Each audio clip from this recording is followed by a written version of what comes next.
Hi friends, আশা করি আপনারা সবাই ভালো আছেন। আপনাদের সবার ভালোবাসা নিয়ে কিন্তু আজকে আবার আমরা দুজন চলে এসেছি হারকিপটি নাটকের। আমরা যে 40 থেকে 45 এপিসোড দেখছিলাম তার আজকে তৃতীয় পার্ট দেখব। আর এই পার্টে কিন্তু আজকে আমরা দেখব কালকে অবধি যা হয়েছিল সেটা তো কালকের ভিডিও শেষে বলেছি। আজকে আমার যতদূর মনে হচ্ছে নজর আলীর সাথে ওই হারাধন দত্ত দেখা করে ওরা একটা প্ল্যান করবে কিভাবে ওর যে ভাগনা যারা এসছে, ভাগনা মানে সোকল্ড শালাদের কিভাবে তাড়ানো যায় সেই ব্যবস্থা হয়তো করবে। আর এদিকে লুঙ্গিটা নিয়ে ওর ব্যাপারটা, সেটা নিয়ে একটা কোনো ঘটনা আজকে ঘটবে। ভিডিওর অরিজিনাল লিঙ্ক ডেসক্রিপশন বক্সে তো দেওয়া থাকবে, সেখান থেকে চেক আউট করে নেবেন। তো চলুন বন্ধুরা আজকের এপিসোডটা দেখে নিই।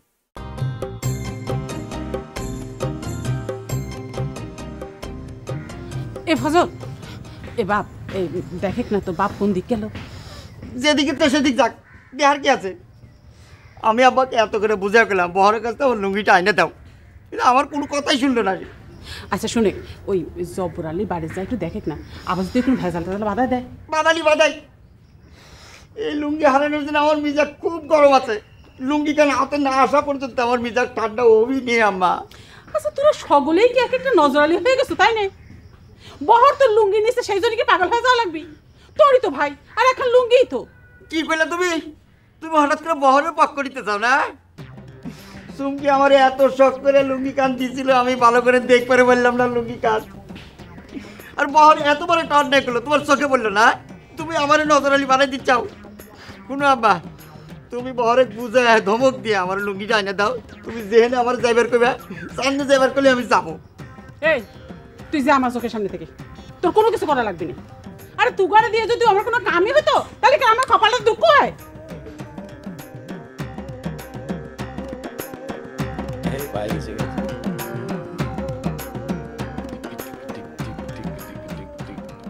হারাধন, ও হারাধন, হারাধন। ভগবান, কাকা আপনি এসে পড়েছেন। আরে দুর্গা, আমার বাবার অন্তরের আকুতি আপনার কাছে তাহলে ভগবানই পৌঁছে দিছে। আজকে কয়টা দিন হচ্ছে উঠতে আপনার কথা, বসতে আপনার কথা, শুচ্ছে আপনার কথা, খাচ্ছে আপনার কথা। আমি যে কি চিন্তার মধ্যে পড়েছিলাম। ভালো হয়েছে কাকা আইসেন। আপনি বসেন, বাবার গায়ে একটু ব্যথা, শুয়ে রয়েছে, আমি ডেকে দিচ্ছি, বসেন আপনি।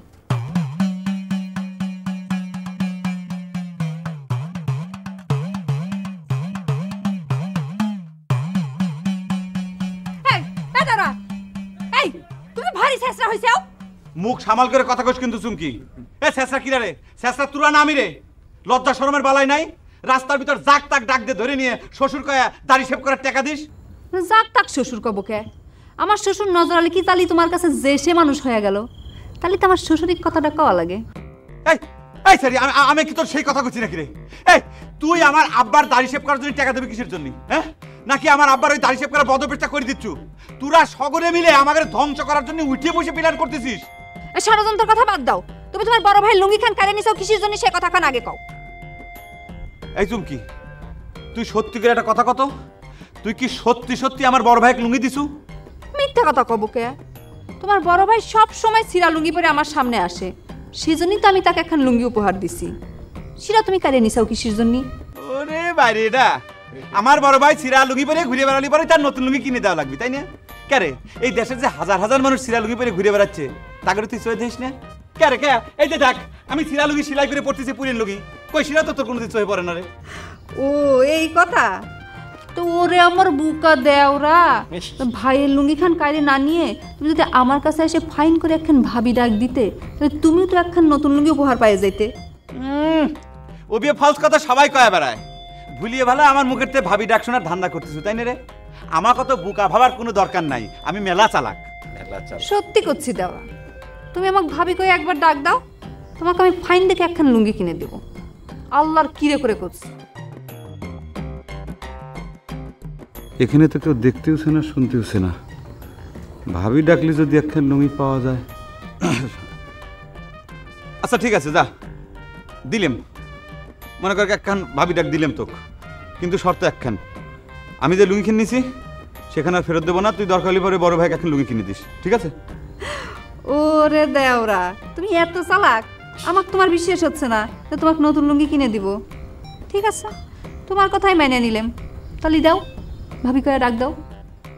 কই ভাবি কাও কাও না কে? আচ্ছা দিলেম। কি দিলে? কইলেম তো। কি কইলে? আচ্ছা যা কইলাম যে ভাবি। আবার কাও ভাবি? আচ্ছা কইছি যা ভাবি। শোন তুই বড় ভাই কিন্তু কয়া দিবি লুঙ্গিখান কিন্তু আমার হয়ে গেল। হ্যাঁ ওর মতোই হাঁটতে হয় কদিন বাদে। তুমি খালি চোখ দুইটা বন্ধ করে কল্পনা করে, না না তুমি যতই রাগ করো, তুমি চোখ বন্ধ না করলে তো ঠিক মতন কল্পনা করবে পারবে না। ওরা আমাকে জোর করে পাগল বানায় দিচ্ছে। আরে চোখ বন্ধ না কইরেও তো আমার কাছে সব কিছু পরিষ্কার হয়ে গেছে হারাধন। তুমি তো নিজের ফাঁদে নিজেই পড়ে গেছো। আচ্ছা আমি কোনে ফাঁদ পাতলাম? হ্যাঁ, আমার এই কষ্টের মধ্যে তুমি আমার দোষ ধরতে চাও? তো কি কইছিলাম সেখানে? কইছিলাম যে আমার এই দশা দেখে মেলা মানুষ খুশি হবে। খুশি তো হয়েছি, পাগলের পাঠ করো তাই না? বহরেক ভাই কও, নিজের নাম ভুলে যাও, আমার শরীরে চাইল পোড়ার ফসকা খোঁজো, জোড়া পাঠা দেওয়ার ভয়ে পাগল সাজো তাই না? ও কাকা, ও কাকা, ওইসব পুরিয়ান কথাবার্তা আর তুলবেন না কাকা। ও বাবা, কাকা যা করছে মানিয়ে নেও। তুমি তো নিজের ফাঁদে নিজে পা দিয়ে ফেলাইছিয়াও। ও কাকা, আপনার কাছে করজোরে মিনতি করে করছি, আমার বাপেকে এখন এই বিপদ থেকে আপনি উদ্ধার করেন কাকা। আপনি বন্ধু মানুষ কাকা। আমি আর তোর বাপে কি সাহায্য করবো রে শিবানী? নিজেই তো নানা রকম ষড়যন্ত্রের জালে আটকে গেছি। ও কাকা, আপনি বুঝতে পারছেন না, এই সব কিছুর মূলে হচ্ছে ওই গুল্লা। যত অনিষ্টের মূল হচ্ছে ওই গুল্লা। ওই গুল্লাকে আপনি একটু শাস্তা করে দিবেন কাকা। আচ্ছা হারাধন, তুমি আমাকে একটা কথার জবাব দাও তো। এই যে কানাই বলাই তোমার বেটির বিয়ের সম্বন্ধ নিয়ে আসছে, তাগের উপরে তুমি এত রাগারাগি করতেছো কিসের জন্য? তুমি এত কিপটে কিসের জন্য কও তো? দুটো টাকা খরচের ভয়ে তুমি পাগলের ভান করতেছো, এটা খুবই অন্যায়। তুমি কি বাড়ির উপর হাইটে আইসে আমার সব বরস করবে চাও তুমি? শোনো, আমাকে যে কিপটা কর আগে আয়নায় নিজের চেহারা কানে একবার দেখো। তিনটে জুয়ান বেটা বিয়ের উপযুক্ত, বিয়ে দাও না, আবার অন্য উপদেশ দিয়ে বাড়াও। বেটার বিয়ে নাই দিবার পারি, তুমি যে ভূপেনের বিয়ে দিচ্ছ না সেটা নিয়েও আমি কোনো কথা করছি না, কিন্তু আমি তো আমার মেয়ের বিয়ে ঠিকই দিছি। তোমার মেয়ের বিয়ের বয়স কি উঠে আসতেছে? কাকা, আপনি এসব কি সব কথা করছেন? আমার খুবই লজ্জা করছে। কি কবরে ভাই, বাড়ির উপরে মানুষ আসলে তোকে অপমান করা লাগে না, তাই তুমি এই আমাকে অপমান করেও পার পেয়ে গেলে। তুমি আর আমার কি অপমান করবে হারাধন? কানাই তোমার যে চাপ দিছে সেটা আগে সাইরে নি, সব খবরই পাইছি। আমি একটা জিনিস বুঝতে পারলাম না বাবা, আমার মামা নজর আলী রে ওই আরাধন মামার বাড়ির দিকে যাইতে দেখতে তোমরা পলাইলে কে? আর ব্যাপারটা তুই বুঝতে পারছিস না, এই নজর আলী জামাইবাবু যে হঠাৎ করে এই বাড়ির উপর চলে আসবে সেটা তো আমি বুঝতে পারিনি। তা এক বন্ধু আর এক বন্ধুর বাড়ি যাইবে না? তারপরে আপনারা প্রেসার করিয়ে দিচ্ছেন যে হারাধন মামা পাগল হয়ে গেছে, তা নজর আলী মামা তো ছুটে যাইবেই। আসলে হয়েছে কি করলা, জামাইবাবুকে তো অনেকদিন থেকে আমরা গৃহবন্দী করে রেখেছি, এই কথা বুঝি নজর আলী জামাইবাবুকে প্রচার করে দেয় তাহলে তো ঝামেলা হয়ে যাবে না? আপনারা মশাই খালি ওফার গেছে নেই, বুদ্ধিটা অবলাহান করতে পারেন নাই। এই যে কালে নজর আলী মামা যাই ওই বাড়িতে উপস্থিত হয়েছে, এই কালে এটা আপনার কখনো উপস্থিত থাকাটা বেশি জরুরি ছিল। কি বলছিস ভাগ্নে, তোর প্ল্যানটা তো বুঝতে পারলাম না। বুঝতে যদি পারলুম এই তাই তো হেকালে এনে উপস্থিত থাকতেন। শোনেন, আপনারা হারাধন মামারে যেভাবে পাগল সাব্যস্ত করছেন, আরে বুদ্ধিটা তো তুই দিয়েছিলি, এখন আমাদের উপর দোষ চাপাচ্ছিস কেন বলতো? আরে কথা তো শেষ করতে দেবেন, দোষ গুণের বিষয় না। নজর আলী মামা যে কালে ওই বাড়িতে গেছে, হ্যাঁ দেখে হারাধন মামা পাগলামি আরো বেশি করিয়ে করতো না, আরো সিক্রেট করতো না? তা সেই সময় তো হ্যাঁ পাগল হিসেবে সাব্যস্ত করতে আপনাকে বেশি সুবিধা হইতো। অঙ্কটা বলছেন? তোর মাথা তো দারুণ হিটলারের বুদ্ধি রে ভাগ্নে, আমাদের মাথা তো এই বুদ্ধি একবারও আসেনি। না আইবে করতে ভুল যাওয়ার হয়ে গেছে, এখন এই ভুল থেকে বেরোবার একটা বুদ্ধি দে না বাবা, তুই আমাদের গুরু বাবা। গরু কন, বুদ্ধি তো একটা বাইর করতে আছি আর আপনারা বুদ্ধির অপচয় করতে আছেন, এইভাবে তো চলবে না। আমার মাথার মধ্যে বুদ্ধির ধারণ ক্ষমতারও তো একটা সীমা আছে। এই যে এখন আজকাল মনে করেন বাংলাদেশে গ্যাসের যে সংকট চলতে আছে, মাটির নিচে গ্যাসের অবস্থা কি দাঁড়াইছে এখন? গ্যাস আস্তে আস্তে কি কমিয়ে দিচ্ছে।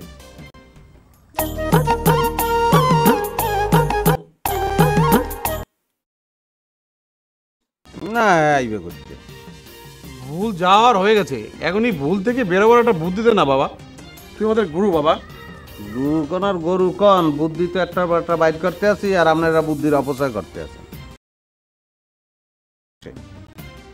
গ্যাসের যে সংকট চলতে আছে, মাটির নিচে গ্যাসের অবস্থা কি দাঁড়াইছে এখন? গ্যাস আস্তে আস্তে কি কমিয়ে দিচ্ছে।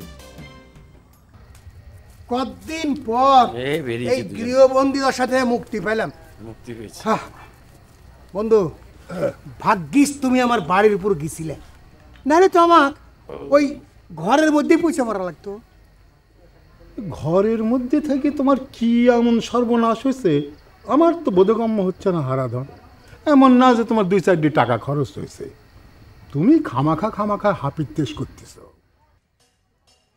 না, টাকা পয়সা খরচ হয়নি, কিন্তু ওই 2 অসুর যে আমার উপর কি পরিমাণ নির্যাতন করেছে তুমি কল্পনাও করে পারবে না। প্রচুর অত্যাচার করেছে। মনে হচ্ছে না, চেহারার সিক নাই তো বেড়ে গেছে। পাত্রী দেখা উপলক্ষে শুনলাম তোমার শালারা ভালোই বাজার সদাই করেছে, তাহলে আর নির্যাতন কেমন করে হইলে এটা তো বুঝলাম না। তুমি সব জাইনে শুনেও এম্বা কথা কবার পারতেছাও, তোমার করছি ওই 2 অসুর আমাকে পাগল সাব্যস্ত করে ঘরে আটকা রাখেছিল। সেটা তোমার অতি চালাকির ফল।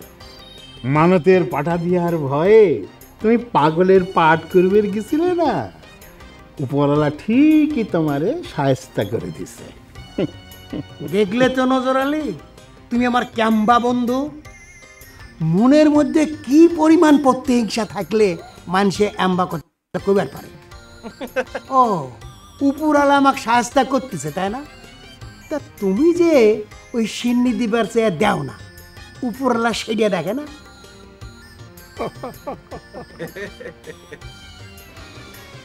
সে কথা যদি তুমি কও, তার জন্য তো আমিও কম খেসারত দিচ্ছি না হারাধন।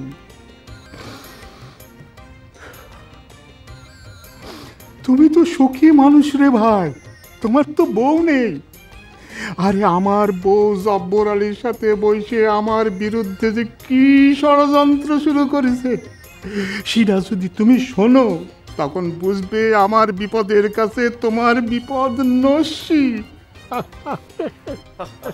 বউ মরে কি আর সুখে আছি রে ভাই?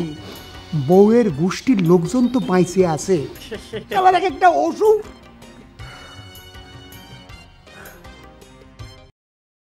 তো বন্ধুরা, অসাধারণ নাটকটা দেখলেন। সত্যি কথা বলতে আজকে যে ঘটনাটা ঘটলো সেটা হচ্ছে অনেকদিন ধরে মানে হারাধন দত্ত মানে বাড়িতে বন্দি ছিল, আজকে বাইরে বেরিয়েছে। এবার ওইদিকে কিন্তু বহর অলরেডি কিন্তু লুঙ্গি পাওয়ার জন্য ইয়েকে ভাবি বলে দিয়েছে, কার চুমকিকে ভাবি বলে দিয়েছে। আর এদিকে গোল্লা আবার নতুন কোনো কিছু পাকাচ্ছে। তো এরকমই সব মিলিয়ে কিন্তু একটা জমজমাট নাটক কিন্তু চলছে। আশা করি আপনাদের এপিসোডগুলো ভালো লাগছে। যদি ভালো লেগে থাকে তাহলে আমাদের নাটকগুলোকে শেয়ার করুন যত পারেন, আর ভিডিওটা একটা লাইক দিয়ে দেবেন যদি ভালো লাগে। তো আজকের মতো এখানেই শেষ করছি, আবার কালকে দেখা হবে এই নাটকের একটা নতুন পার্ট নিয়ে। ততক্ষণে সবাই ভালো থাকবেন, সুস্থ থাকবেন।